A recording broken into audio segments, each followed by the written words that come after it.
Hello. I'm going to be talking today about what has been a complicated issue here in Middlebury, the site and the fate of the old Middlebury Municipal building and gym, which is entering a new phase in its long role as an interface between the town and the college. It's not only one of the town's most prominent pieces of real estate, but it also has one of the most complex histories that was shaped by competing forces, changing educational patterns, changing uses, financial complications, politics, and fires, among others. After Main Street, which had a sequence of fires and rebuildings, this is probably the most altered building site in Middlebury Village. The story goes back to the founding of the Addison County Grammar School in 1797. A corporation was chartered by the state in 1797 to offer a secondary education to the young men of Addison County. It was funded by donations and by parcels of land that were assigned to the corporation in all of the county's towns. The corporation still exists as purportedly the second oldest chartered corporation in the state of Vermont. But in support of their project, Seth Storrs and his neighbors donated a school lot and common that ran westward from Main Street to what's now Storrs Avenue, between College Street, which was originally called Academy Street, and Franklin Streets, with the stipulation that this land always be used for educational purposes. In many ways, it became a counterpart on the west side of the village to Gamaliel Painter's Green on the east side, only this one was devoted to education rather than to religion and civic government. $4,000 was raised by public subscription to build the largest building in Addison County, constructed in 1798. It was 40 by 80 feet in footprint, in 3 stories, with numerous windows, with elaborate entries on its east and west faces, and a crowning cupola. The first floor of the building had classrooms around a central library. The second floor had dormitory rooms with 2 to 3 students per room around a central commons, and the third floor had dormitories around a central chapel. It was large enough that when the college was chartered in 1800, the college could move into shared quarters in this building. The college grew rapidly, though. So in 1805, the grammar school moved out to other accommodations on Seymour Street, leaving the academy wholly for college use. And as the college prospered, it needed yet more extensive quarters. So in 1810, Seth Storrs gave adjacent land that's now the core of the Middlebury College campus.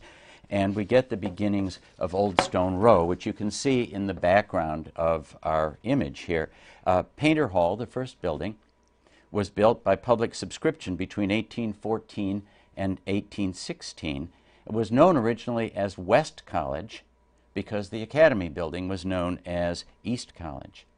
Then in 1836, Old Chapel was constructed, and between Painter and Old Chapel, it relieved enough pressure on the Academy that in 1844 the grammar school moved back into what would be shared quarters until 1861 with the completion of Star Hall in Old Stone Row, and at that point the college moved out. In the interim, the school district number 4 had built in 1823 a brick schoolhouse in the area between the Academy and Main Street. It shows up as just a little dark spot on this map of 1853. In fact, it's our only visual evidence for that building. But this schoolhouse is where John Deere's brother was a schoolmaster. And John Deere came to town to live with his brother and sister-in-law while he was working here in Middlebury. The school faced onto College Street, near the point in the school property, and was likely a twin of the contemporary District 6 schoolhouse that was built on Seminary Street and converted to a residence in 1872.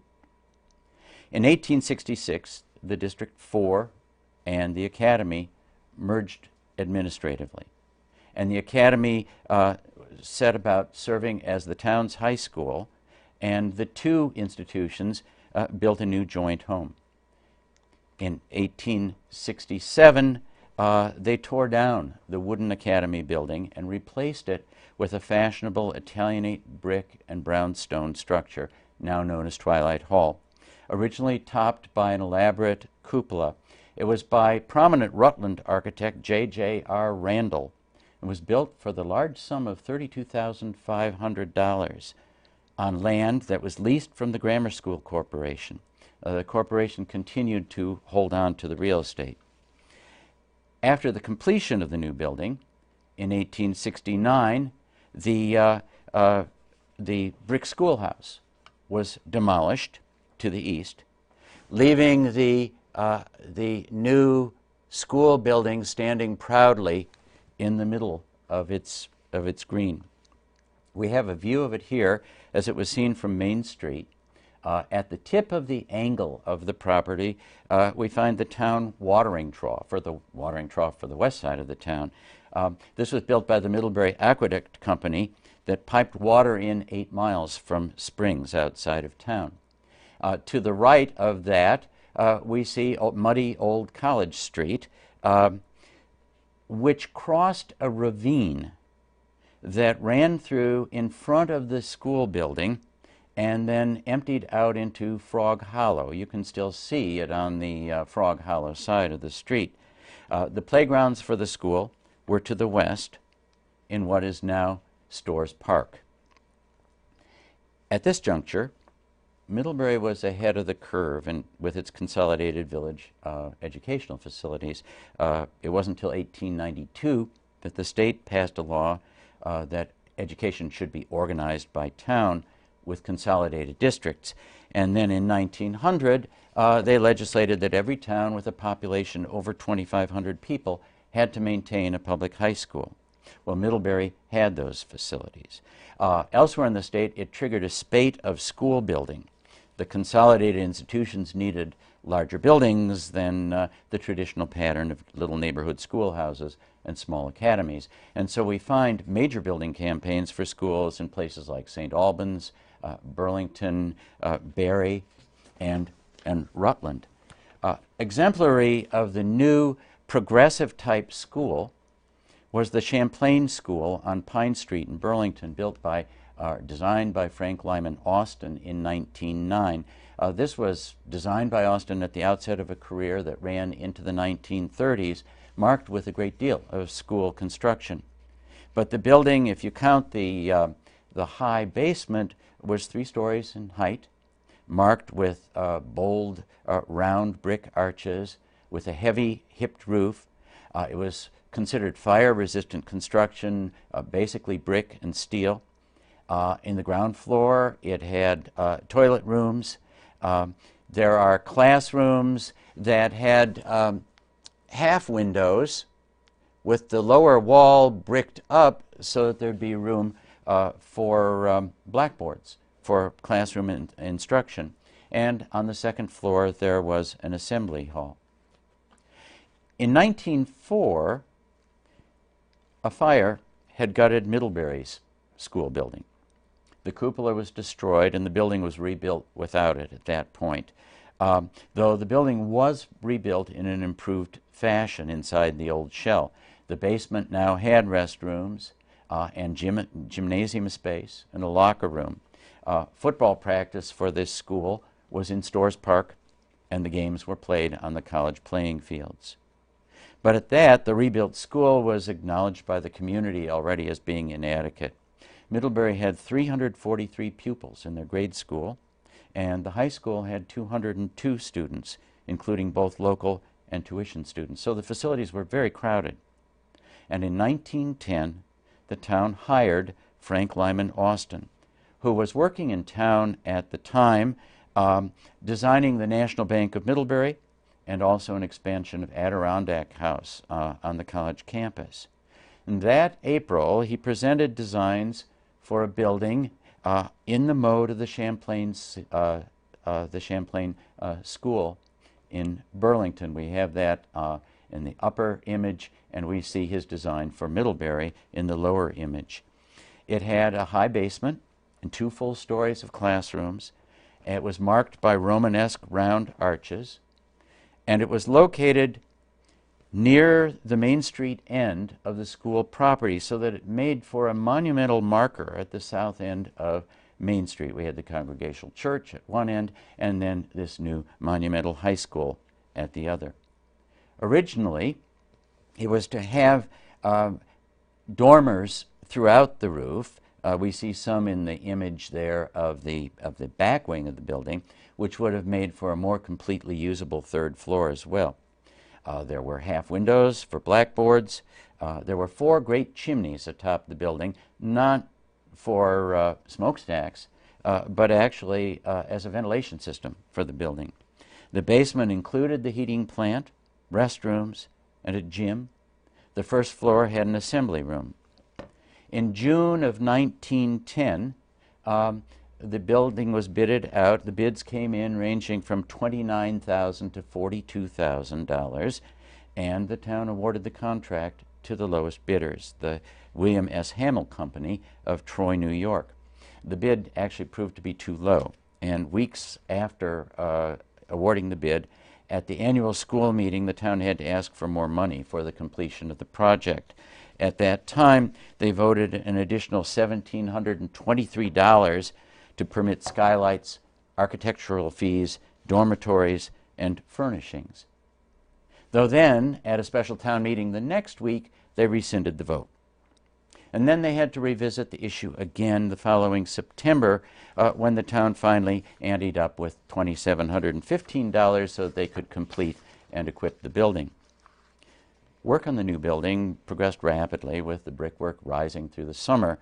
And October 13th, with the shell largely up, we find the builder claiming that this was going to be one of the handsomest and most up-to-date school buildings in Vermont.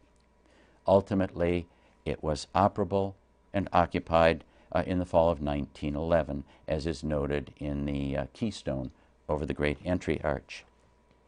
Our story then jumps ahead a couple of decades. The town was growing. There were concerns over the adequacy of the town hall and of the schools.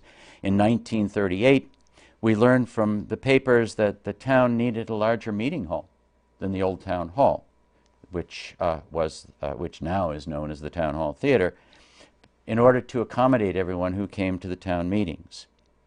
And at the same time, there was action underway to resolve both that problem and improve the school. 2 years earlier, the school board had solicited a design from the Rutland architectural firm of Weber and Healy to remodel the old building and to build a new gymnasium cum auditorium that it was thought might be able to serve for town meetings as well. Well, in April 1938, this became a possibility because the Public Works Administration offered a grant to the town of $60,545, which would cover 45% of the projected project cost of the school construction, but with the stipulation that the town had to act within 2 weeks. So on May 5th, there was a vote to authorize a bond issue of $77,000 in order to be eligible for the federal grant. This was followed up on May 13th with a vote 141 to 96 for a total budget of $135,000 for the high school project based on the Weber-Healy plan, which was refined subsequently in conjunction with work input from Alvin Inman of Plattsburgh, New York. This was a high-powered architectural team. Weber had worked for the very prominent New York architectural firm of Delano and Aldrich. Among his projects was building for the Hotchkiss School. Healy would subsequently become a faculty member at Middlebury College and the first chair of its art department. And Inman had built many schools in the Plattsburgh, New York area. What they projected for the old building was to eliminate the basement and the gym and the heating plant, and instead remodel it for facilities for agricultural study. In the first floor, they were going to divide the assembly room to gain more classroom space, and so outfit the first floor with study hall, classroom, and offices, and then locate a library on the second floor. In the addition, they were going to have a gym and auditorium connected to the old building with a passage. The new building would be 90 by 105 feet. The gym would have a folding partition, so it could be used for multiple purposes. It would have a stage. There'd be folding bleachers to seat 600 people, with a floor capacity total of 1,300. In the basement would be locker rooms, offices, heating, and space for a home ec department with a kitchen, and they were also considering putting in squash and handball. The building was to be of brick and marble, with a classical marble colonial portico, and it was envisioned as the first and central unit of what would be an entirely new high school and graded school complex, with the gym serving both buildings, one to either side. The scheme met with some opposition because at the same time it was noted that the town would probably need a new high school within 20 years. And some people thought it would be more sensible to build a new building right away, not located on this site, but rather using the old fairgrounds, now the recreation park, off Court Street. So a committee was appointed to consider the alternatives, though in early June they adopted the Weber-Healy plan and work began in early July. They wanted the renovated building to be ready for school the following fall. The gym presented complications, though. They bid it in order to fast-track it in 2 phases. In August, they awarded the excavation and foundation contract to the Casper Ranger Construction Company of Holyoke, Massachusetts, with the stipulation that they must use local workers. They found, as they got into the work, that they had to move storm drains and sewer lines from the gym site. And then they discovered that the ground towards College Street was too soft for the planned foundations, because the building was overlapping the old gully that ran under College Street and originally crossed the wooden bridge. We can see the railing for the bridge here at the edge of our photograph. So they had to go back to the drawing boards, redesign the foundations, and then they used excavated material as on-site fill, ultimately having to raise the grade 8 to 10 feet to be able to place the building on the site. Then in November, the construction bids came in for the actual building, and they were all rejected as being too high. So they went back to the drawing boards for cuts and rebid the building in February of 1939, when the committee received 11 bids and awarded the general construction contract to the Gardner Company of Schenectady, New York. Within a month, the brickwork was progressing. Steel fabrication was underway in Burlington, and in early April, a cornerstone was set. We can see it here in this lower image. It had a time capsule, copper time capsule, inlaid in it that gave a history of the schools in Middlebury. I guess it's probably still there in that time capsule. A list of all the students who were enrolled and also of the school officials who were in charge of the project. In May, the newspaper described the building design as having a portico with Doric columns opening into a lobby and ticket office, then into an auditorium 76 by 90 feet that could be divided with a canvas dividing curtain. There were bleachers for 400, maximum floor seating of 1,100. There was a projection booth, and there was a stage 20 by 55 feet with understage chair storage. The basement would hold a meeting room, kitchen, locker rooms, and restrooms. By August of 1939, both buildings were ready for the school.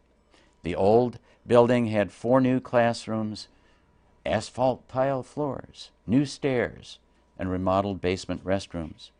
The new building was the gym dedicated in October of that year, and described at that time as an image of grandeur and repose, with a simple but sophisticated design, the basic massing expressing the main units, vestibule, gym, and stage, with fine brickwork, expansive windows, and a grand Doric entry portico that gave it a civic presence. This was intended to set the tone for the eventual replacements of both the graded and high schools on the site.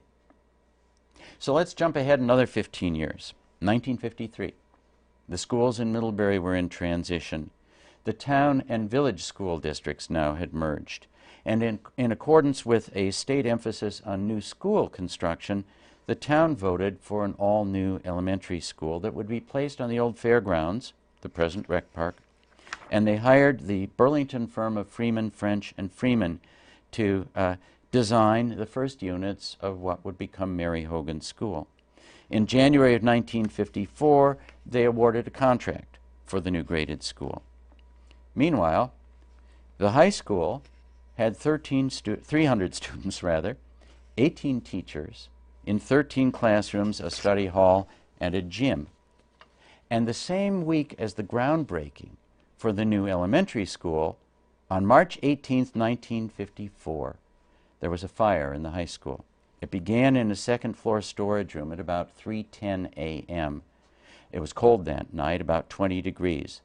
There was a strong wind that was spreading sparks, endangering the gym. The firemen had problems because there were falling cornices and falling pieces of roof. Damage was estimated at $60,000. Fortunately, the gym was untouched, but the high school was badly damaged. The fire had destroyed the roof. The second-story classrooms were damaged beyond repair. There was water damage on the first floor, where the teachers and principal had heroically broken in during the fire to salvage the school records from the first-floor offices. Classes were hurriedly scheduled around town in borrowed college and church spaces. And within a week, there was a decision to recap the lower levels of the old building for immediate use. Within a month, the high school was re-roofed with a temporary roof. The shell of the second floor, which we see in the lower image, was boarded up. The first floor and the basement were repaired. But then the town was confronted with a longer-term question of what should they do with this building. Since 1950, Middlebury had been considering a union high school district with a modern building, and now the issue was very pressing. Editorials supported the union district, and a new school is the best thing for the area youth. And the surrounding towns were very interested in joining in. So the school board began exploring the possibility of divesting of this old school property, the high school, the gym, and the graded school, and starting anew. They approached the college at what was a timely moment, because in December 1953, the college playhouse, which had occupied the old Catholic church at the corner of Weybridge and Shannon Streets, had burned. And the college had begun planning for a new theater and English center on campus. They expressed at this point an interest in an alternate possibility of acquiring the auditorium and gym from the town and leasing the graded school instead. Simultaneously, there was overwhelming community support for building a new school. In May 1954, a vote assured a union district. And in the first week of September, the towns voted on hiring architects to plan the new school. Through the fall, the school directors interviewed architects and explored possible sites. They acknowledged that the old academy site was just too restricted. The old fairgrounds seemed the obvious choice. These are on the right-hand side of our plan here. But they proved inadequate by state standards, because to accommodate a sufficient space for the high school and playing fields would require the purchase of adjacent lands. The school directors also looked at sites on Seymour Street and on Weybridge Street, and then also the Wallace Otis farmland on the west side of Court Street, between Court Street and Otter Creek. In December, they selected Perkins and Will Chicago and White Plains, New York architects who were nationally recognized as school specialists and had done a very well-publicized campus plan school in Scarsdale, New York. They also recommended the Otis tract for the amount of space that was available and also for its ease of access from Court Street. And they received an offer from the college of $125,000 for the old graded school, high school, and gymnasium. The college offer came with 3 provisos. First, they wanted clear title to all the Addison County Grammar School land. The tract from Main Street to Shannon Street, including the schools and Storrs Park, still belonged to the grammar school and was limited by the terms of the donation to educational use. The Grammar School Corporation signaled their agreement with the transfer idea.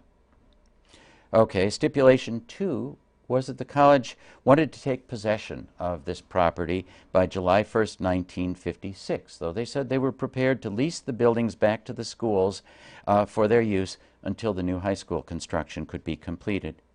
And proviso number 3 was that they wanted a tax exemption for the property. While the town considered the offer, the college put its theater building plans on hold and pressed for an early decision. The school board had hoped for $300,000 for these buildings, but the college pointed out that they would have to make at least a $125,000 investment to bring the property up to their needs, rehabilitating the gym as a playhouse, re-roofing the high school for offices, and using the graded school, which they said they found problematic, for storage and maybe for a few classrooms. The school board and the Addison County Grammar School Corporation supported the deal, but the public was immediately divided. Several public meetings were held with attendances ranging in the 300 to 400 attendee range. There was a growing feeling in town that the college offer was too low, and the town was irked that the college seemed unwilling to negotiate. So people started coming forward with alternate proposals. Some wanted to turn the high school into a civic center with rental offices, though the school board, which was counting on the income to help finance their new school, argued that it would produce inadequate resources. Some wanted to sell only the gym and the grammar school, but wanted to keep the high school for a town hall and recreation center. Some wanted to keep the high school and the gym and establish a 2-year community college, using income from the tuitions and rent to various community groups, Boy Scouts, Cub Scouts, Girl Scouts, and sports clubs, and rent of the gym for cultural events to help finance the high school, the new school. Some wanted to use the gym to replace the town hall for town meetings and wanted to relocate the town offices from the old town hall, which was acknowledged as being in serious need of renovation at that time. Undecided, the town voted to kick the can down the road, and they appointed a school study committee. In February, the committee reported. They said the old facilities were woefully inadequate, far below the state standards. As for siting, they noted that the state would require a minimum of 18 acres for the high school site, which was more than was available on the fairgrounds proper after the construction of the new graded school. Expanding the fairgrounds by buying neighboring property was deemed to be costly. And besides that, the state did not recommend placing high school and elementary school facilities next to each other. So that the committee argued that the Otis site, with 29.3 acres, was the best site. It would provide savings, actually, of some $30,000 on land development costs over what would be necessary at the fairgrounds. So the Union District voted 305 to 93 for the Otis site. The committee also recommended keeping the old buildings for civic use. They said sell the old town hall, now the Town Hall Theater, which needed major upgrading, put it on the tax register, and then re-roof the high school with the proceeds, since the state would require a better roof immediately anyhow for interim school use, which was projected to last until September of 1956.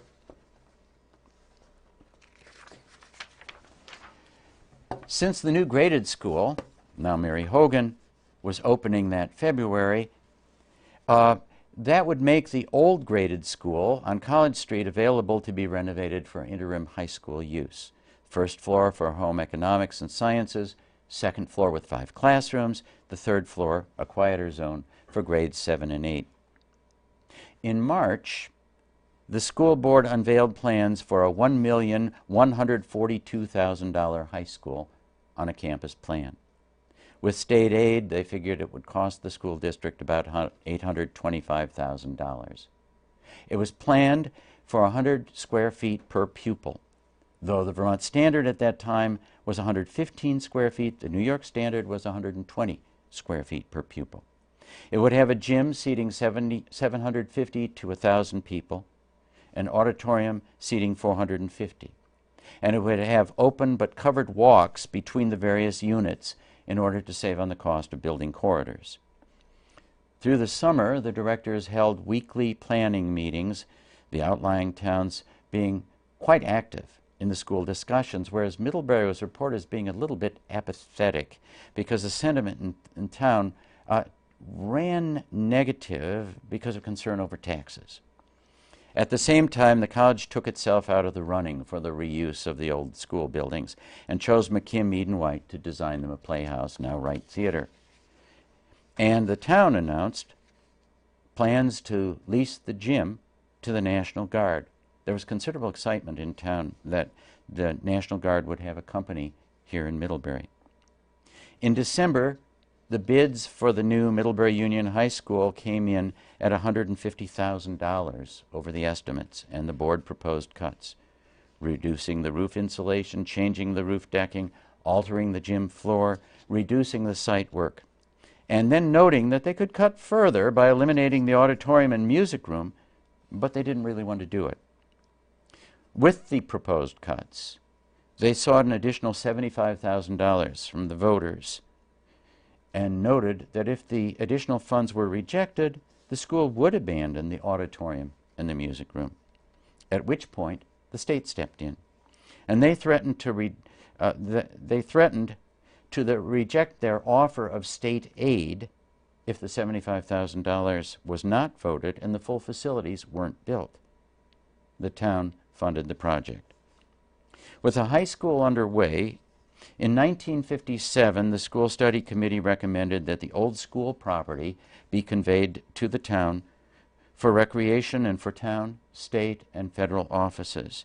And they urged the Select Board to get estimates for rehabilitating the old high school.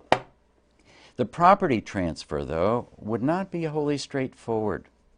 It took several years of proposed deals, indecision, and debate. First off, the school board wasn't completely anxious to relinquish their control of the old buildings.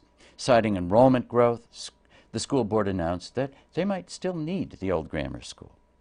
Secondly, the land was still controlled by the Grammar School Corporation. That for the graded school had been leased from the Addison County Grammar School Corporation in 1866. That for the high school had been deeded in 1914, but with the stipulation that if the property were not used for school purposes, it would revert in 5 years' time to the Grammar School Corporation. The Grammar School Corporation suggested a new 99-year lease to the town for the high school land if it was used solely for community and not commercial purposes, not parking lots, and not for profit. But they wanted the old grammar school back, which they would then lease to the college for classroom space. And they proposed turning Storrs Park over to the college to maintain as a public park. Though then they noted that these arrangements that they were proposing would take an act of the Vermont Court of Chancery. Under this arrangement, the Grammar School Corporation would lease the land, and the schools would lease the high school and the gym buildings to the town. Middlebury Union High School opened on September 3rd and after her dedication on September 1st. Editorials calling the school far too luxurious. In November of 1957, the ID board, which was only using 2 classrooms in the graded school at the time, but was having to heat the whole building, was approached by town groups, clubs and other things wishing to use the empty space. By January 1958, the gym was being used primarily as a drill armory, with the National Guard requesting to set up a shooting range in the building. Kindergarten classes were in the graded school, and the high school was unoccupied. And the school planning committee came forth with new recommendations. Use the graded school for public school uses. Use the gym for recreation and rentals, and turn the high school into municipal and rental offices, noting that the temporary roof on the high school still needed replacement, and they should use the funds set aside for this purpose from the old high school's fire insurance. The school board began work on clearing the title to the property in order to make the transfer possible. In May, there was an editorial against keeping the graded school saying, give it to the college. At the end of the year, the selectmen were noting that serious repairs were needed at the old town hall, and they began to give serious consideration to the idea of the old high school for town offices, noting also that there'd be a possibility in that building of parking a fire truck, which would give some fire services on the west side of the creek in case anything happened to the Main Street Bridge. It wasn't until August of 1959 that the Court of Chancery approved the transfer of the school land under the old high school to the town for municipal purposes, and noted that Storrs Park was to remain in the hands of the Grammar School Corporation. The Select Board, awaiting estimates for constructing a new roof on the old high school building, proposed buying the high school for $1, selling the old town hall and the town farm, and combining those proceeds with the insurance money from the old high school fire to finance renovations of the old high school for town offices, which would require removing the second floor walls and then re-roofing the building and outfitting the lower floors. They planned to rent out the surplus space for offices. And at this point, they began to meet with pushback. The high school board wanted part of that $30,000 insurance money for themselves. People in town noted that the new grammar school didn't have a gym, and so the gym was really needed. And then others pointed out that the high school building, Middlebury Union High School that is, didn't belong to the town and couldn't be counted on as a place for town meetings. So people were pressing to keep all 3 buildings in town hands. However, in October of 1959, after hours of debate, the voters approved the sale of the town hall, the town purchase of the old schools with the proviso that the school system could use the graded school building as long as they needed, the remodeling of the high school for town offices, reserving the first floor for rental to state and federal agencies and professionals, and encouraging the National Guard to remain in the gym at a rent of $700 a year. In 1960, the town took over the buildings and the land from a point 30 feet east of the College Street graded school, extending to Main Street. And they proceeded with re-roofing the building, building a vault, and putting in new heating and wiring. The graded school was to be used for education as long as necessary. The gym was to be kept available for physical education. They made an arrangement with the National Guard that they could use basement offices and supply spaces in the gym, and they could use the gym proper on alternate Mondays. The rest of the time, the gym was to be used for events and recreation groups, archery, high school basketball, dance groups, and the basement for things like scouts and other organizations. Since then, as longtime building occupant Beth Dow noted in a piece in the Addison Independent this spring, the old high school and gym have accommodated town offices, visiting nurses, the counseling service of Addison County, the superintendent of schools, Phyllis Armstrong's law office, the Addison County Community Action Group, the Addison Central Teens, the Addison County Community Trust, the Recreation Department, the Police Department, and the Senior Center. With the ultimate expansion of Mary Hogan School, the schools ultimately relinquished their claim to College Street. In 1984, the college finally acquired the old graded school from the town, and the slice of land it stands on they acquired from the Grammar School Corporation. They remodeled it into a significant academic facility named for Alexander Lucius Twilight, class of 1823, the first African American to receive a college degree. To facilitate the new traffic patterns necessary for the success of the Cross Street Bridge project in 2009-10, the Grammar School Corporation, who were ongoing stewards of this land, approved the construction of a connector road and the parking area across the land between Twilight Hall and the Municipal Gym. This new street was appropriately named Academy Street in commemoration of the building that once stood nearby. Now, half a century after the town acquired the high school complex, it has a new police station, new town offices, and a new recreation building, and no longer needs those old facilities. And as a result of a complex financial and real estate arrangement, the property is passing to Middlebury College. So that Seth Store's gift to the community, which for over 200 years has served the town's educational, recreational, and civic needs, as well as provided a West Side green and a gateway to Middlebury College, is slated to begin its next incarnation as a college-developed but community-oriented park.